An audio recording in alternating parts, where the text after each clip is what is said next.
The old Earth shipyard floated quietly in the darkness of space, far from the busy trade routes of the Galactic Alliance.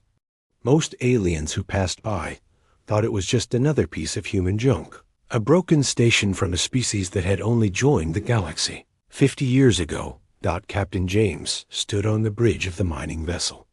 Pioneer, looking at the shipyard through the main window. His crew of 12 humans worked below, fixing old equipment and checking systems. They had come here to salvage parts, not knowing what they would really find. "Captain, you need to see this," called out Tom, the ship's engineer.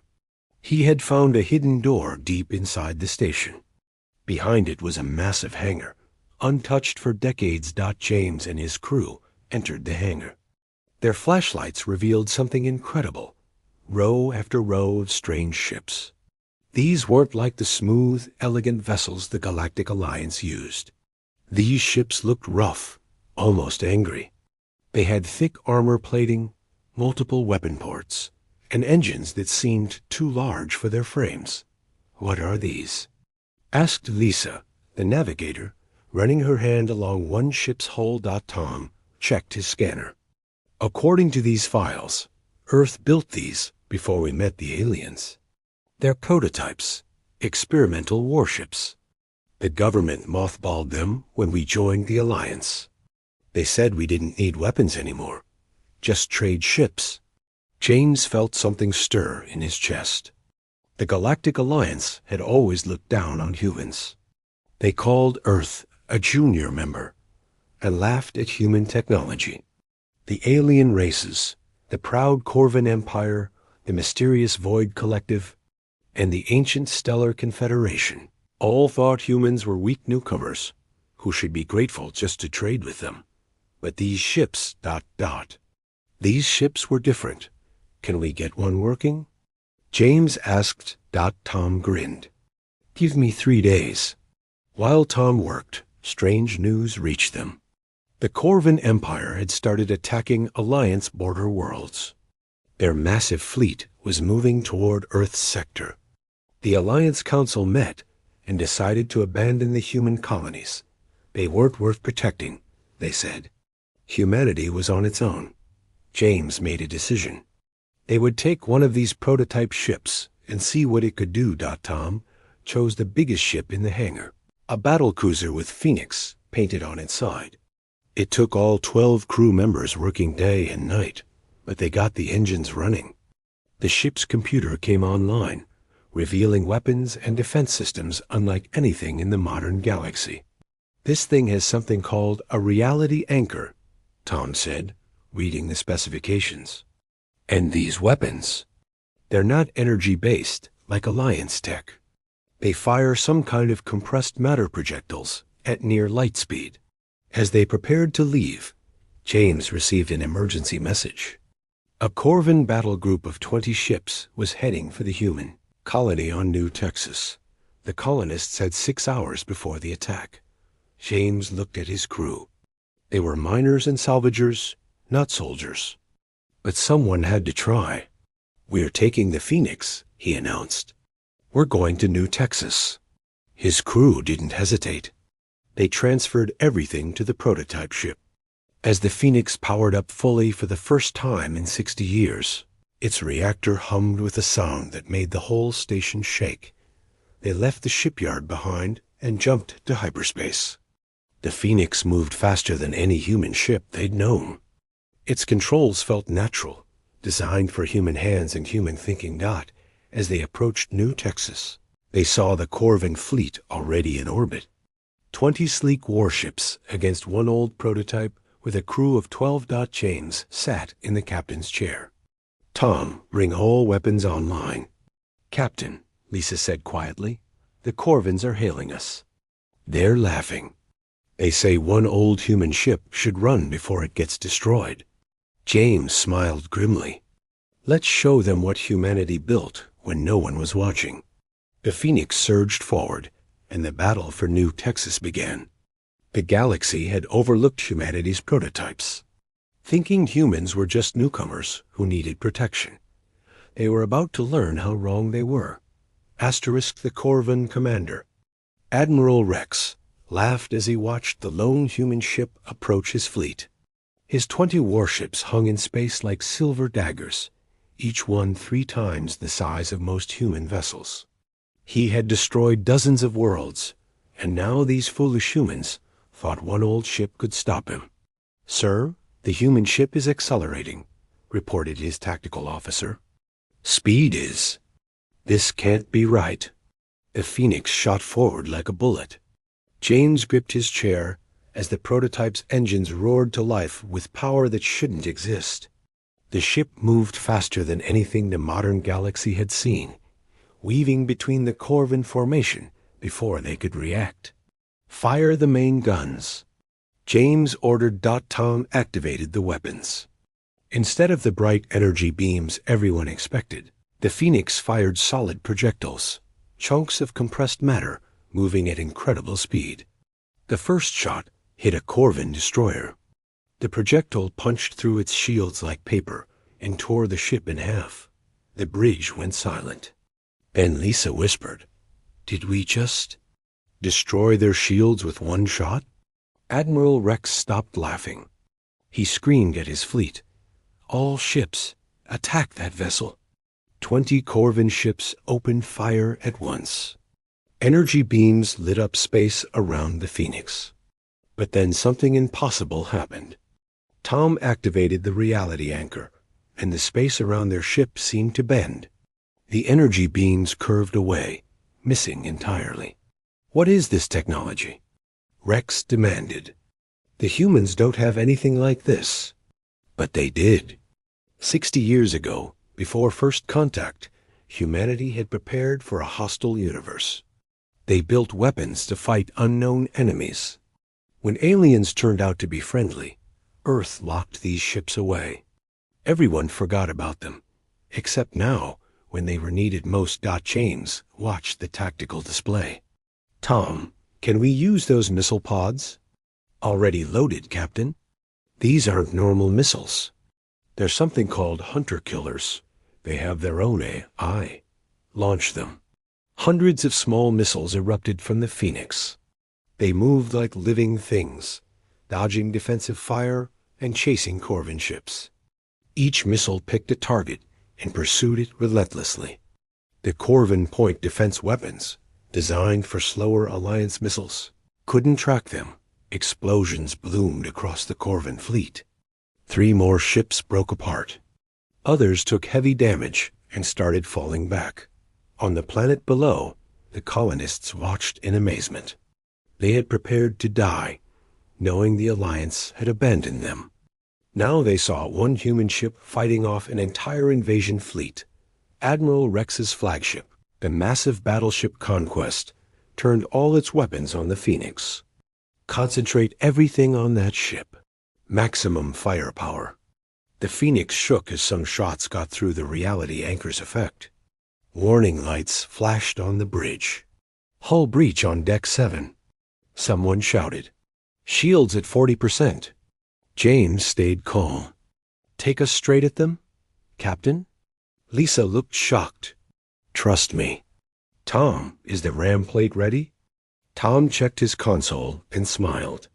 "The front armor is 3 meters of compressed titanium carbide. It's ready."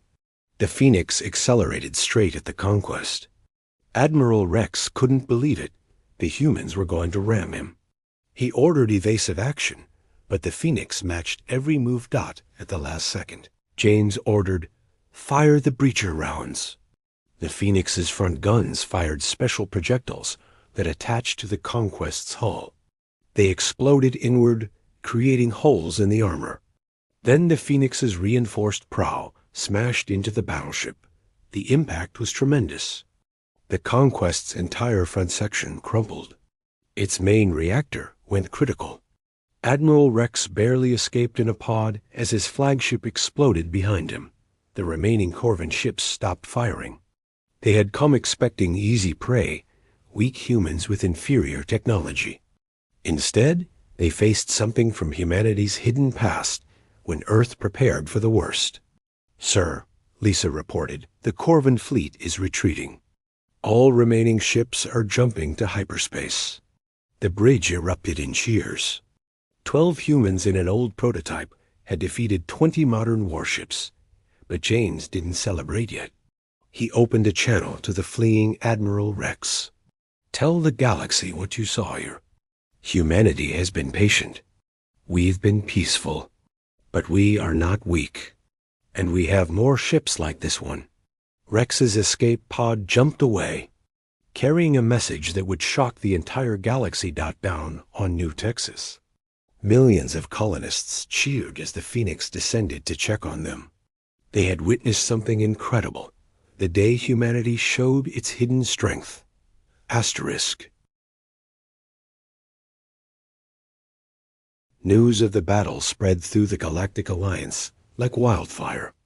Every species had their own communication networks, and within days, everyone was talking about the impossible victory at New Texas, the human prototype.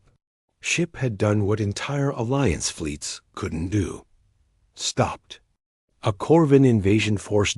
In the grand chambers of the Alliance Council on the capital world of Centrum, the 3 dominant species held an emergency meeting. The Corvin Empire's representative, Lord Vex, stood before them, his blue scales still showing signs of anger. "This is impossible." Vex slammed his clawed hand on the table. "Humans are newcomers. They begged to join our alliance 50 years ago. They have no technology like this." The Void Collective's ambassador, a shadowy figure called Null, spoke in whispers. "Perhaps we never really knew the humans at all." The eldest member, High Speaker Thane of the Stellar Confederation, reviewed the battle recordings for the 10th time. His ancient eyes, which had seen 1,000 years of galactic politics, narrowed with concern.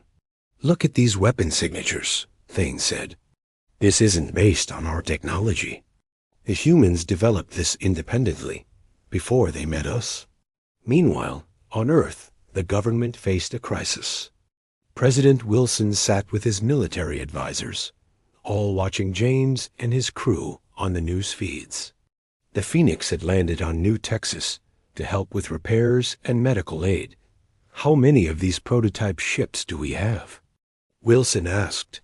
General Roberts pulled up classified files. 47 ships total, Mr. President, all mothballed in various hidden shipyards. We stopped maintaining them after joining the Alliance. We thought we didn't need them anymore. "We were wrong," Wilson said quietly. "Begin reactivation immediately, and find crews for them." The order went out across human space. Veterans, retired pilots, and even young volunteers answered the call. Humanity had hidden its strength for 50 years, trying to fit in, trying to be peaceful members of the galactic community. But when the Alliance abandoned them, humans remembered who they really were. On the Phoenix, James received a transmission from Earth. It was President Wilson himself. "Captain James, you and your crew have done something remarkable. The Alliance Council wants to speak with you. They're sending a diplomatic ship." 2 days later, a golden vessel arrived at New Texas. 3 figures stepped out: Lord Vex, Null, and High Speaker Thane themselves. They had never visited a human colony before. They considered it beneath them. James met them in the colony's main hall. His crew stood behind him, still wearing their work clothes. They looked nothing like the decorated military officers the aliens expected. "You are the captain of that ... ship?" Thane asked, his voice showing disbelief. "I'm a mining vessel, Captain," James replied simply. "We found the Phoenix by accident." "By accident?" Vex nearly choked. "You defeated 20 of our, 20 modern warships by accident?" "We did what we had to do," James said. "You abandoned these people. Someone had to protect them." Null floated forward. "Where did this technology come from? These weapons are not in any database." James smiled. "Humans have always been good at preparing for danger. Before we met you, we didn't know if aliens would be friendly or hostile. So we built ships to protect ourselves. When you welcomed us to the Alliance, we put them away. We chose peace. But you kept the weapons, Thane observed. Being peaceful doesn't mean being helpless, James replied. The three ambassadors exchanged worried looks. They had always seen humans as simple creatures, eager to please, desperate to learn from superior species. They had given humans the worst trade deals, the least protection, the smallest voice in council decisions. Now they realized their mistake. The Alliance Council wishes to renegotiate humanity's membership status, Thane announced formally. Full member rights, with equal protection and trade privileges. James shook his head. No. The room went silent. Even James's crew looked surprised. No? Vex sputtered. This is what you wanted for 50 years. That was before you abandoned us, James said firmly. Now we know the Alliance's promises mean nothing. Humanity will protect itself. We'll trade with anyone who treats us fairly. But we won't beg for acceptance anymore. The ambassadors left, shaken. The galaxy had overlooked humanity's prototypes, thinking Earth was weak. But one ship had changed everything. And 46 more were waking up. 6 months had passed since the Phoenix's victory. Across human space, hidden shipyards came alive with activity. Engineers and workers swarmed over the old prototype ships, bringing them back online. Each ship was different, built with experimental technology that the galaxy had never seen. Captain James stood in Earth's primary shipyard, watching as humanity's secret fleet assembled. President Wilson had given him command of the entire prototype force. Around him, 46 ships powered up their engines for the first time in decades. There was the Hammer, a ship built around a massive railgun that could crack moons. The Ghost, equipped with stealth technology that made it invisible to all known sensors. The Fortress, whose armor could withstand a star's heat. Each ship represented humanity's wild creativity when they thought they might face hostile aliens. All ships reporting ready, Admiral, Lisa said. She had been promoted to fleet coordinator. James still wasn't used to being called Admiral. A year ago, he was hauling asteroids. Now he commanded humanity's most powerful fleet. Admiral, we have a problem, Tom reported from his engineering station. Long-range sensors detect a massive fleet approaching. It's not Corvin. The main screen lit up with sensor data. 500 ships were heading toward human space. They bore the markings of the Hegemony, a warrior empire from beyond Alliance space. The Hegemony had conquered dozens of species, and now they smelled weakness in the Alliance's failure to protect its members. They're heading for Earth, Lisa said, her voice tight. At their current speed, they'll arrive in 72 hours. The Alliance Council sent an urgent message. High Speaker Thane appeared on screen, his ancient face showing fear. Admiral James, the Hegemony comes to conquer. The Alliance fleet is too far away to help. We ... We ask for your assistance. You ask for our help? James couldn't hide his surprise. After you abandoned us? We were wrong, Thane admitted. We judged humanity by your peaceful nature, not your strength. Please, if the Hegemony takes Earth, they'll destroy the entire Alliance. James looked at his crew, then at the prototype fleet around him. These ships were built to protect humanity, not the aliens who had looked down on them. But Earth had always believed in doing the right thing.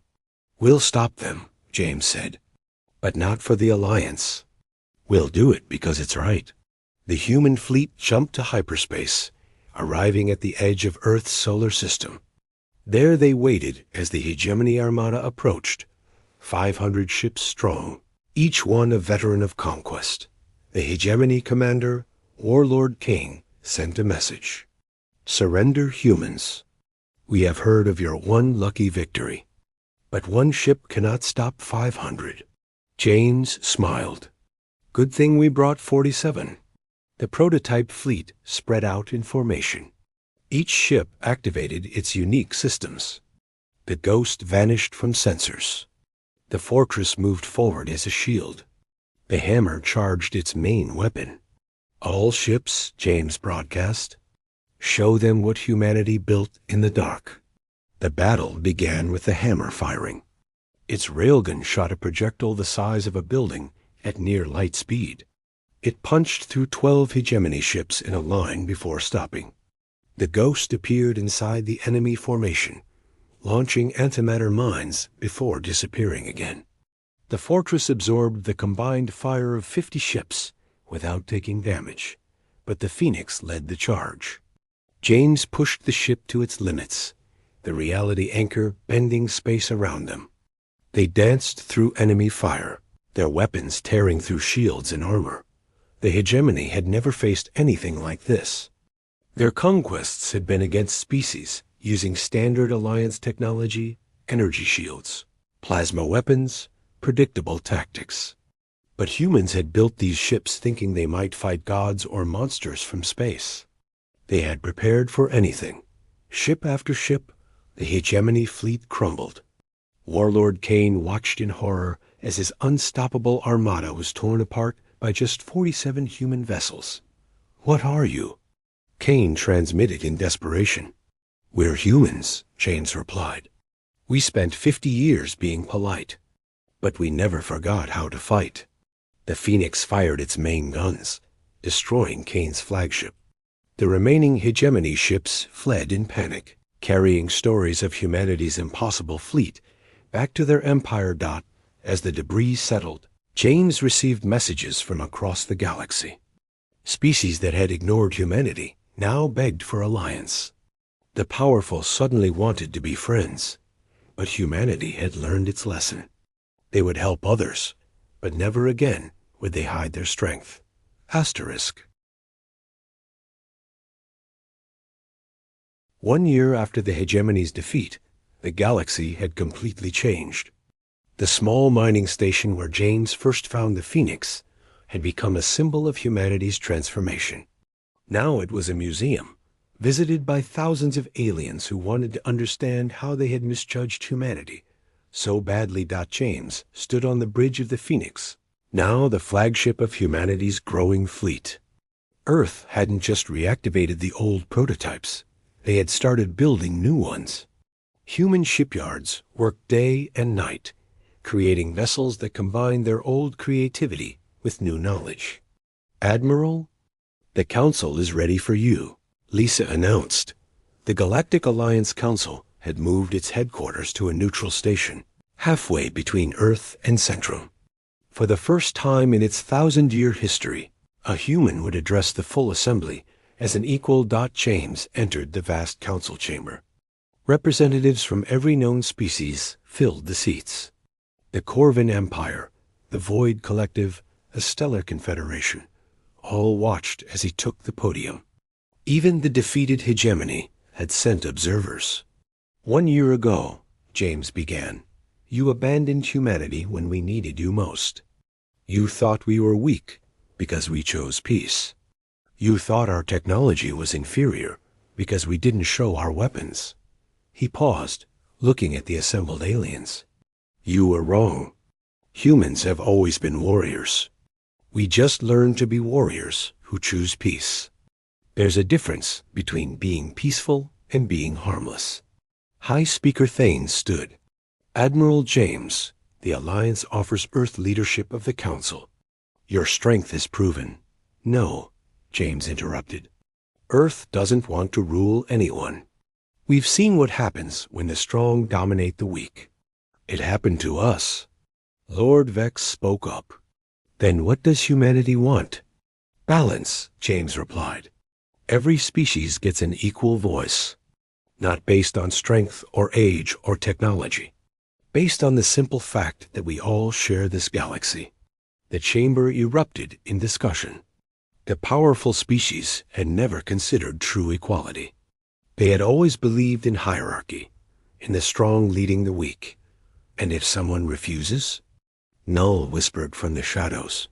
James smiled. Then they'll answer to the prototypes. The vote was called. One by one, species voted for the new structure. Some voted from respect, others from fear, but all voted yes. The old alliance died that day, replaced by the Galactic Commonwealth, where every species had an equal voice. After the ceremony, James returned to the Phoenix. His original crew was still with him: Tom, Lisa, and the others who had started as simple miners. They had changed the galaxy not through conquest, but by standing up when it mattered. "Admiral," Tom said, "we're receiving a signal. It's from deep space, beyond any known territory." On the screen appeared a message in an unknown language. The ship's computer worked to translate it. When it finished, the bridge went silent. The message read, "We are the ancients. We seeded this galaxy with life eons ago. We have watched and waited. Humanity has passed the test. You did not use your strength to conquer when you could have. You are ready to learn the truth." Coordinates appeared, a location in unexplored space. James looked at his crew. "Thoughts?" Lisa grinned. "Well, we did say we prepared for anything." Tom was already checking the engines. "The Phoenix is ready. Though maybe we should bring the other prototypes." James shook his head. "No, we go alone. If humanity has learned anything, it's that strength should protect, not threaten." The Phoenix jumped to the coordinates. There they found a massive structure, a space station the size of a moon. Covered in technology beyond understanding. A figure appeared on their screen, humanoid, but made of light. "Welcome, humanity," the ancient said. "We have watched many species rise. Most use their power to dominate. You hid your strength to keep peace, then revealed it to protect others. You are ready for the next step." "What next step?" James asked. "To be guardians. This galaxy faces threats from beyond, things that make the hegemony look like children. We built you to be warriors who choose peace. Now choose to be protectors." James looked at his crew, then at the stars beyond. Humanity had spent 50 years being overlooked, dismissed as weak newcomers. But their prototypes had changed everything. "We accept," James said. The ancient smiled. "Then let us teach you about the real dangers that are coming." The Phoenix moved toward the station, humanity's greatest adventure just beginning. The galaxy had overlooked their prototypes, but one ship had changed everything. And now, humanity would protect them all. The end. Asterisk.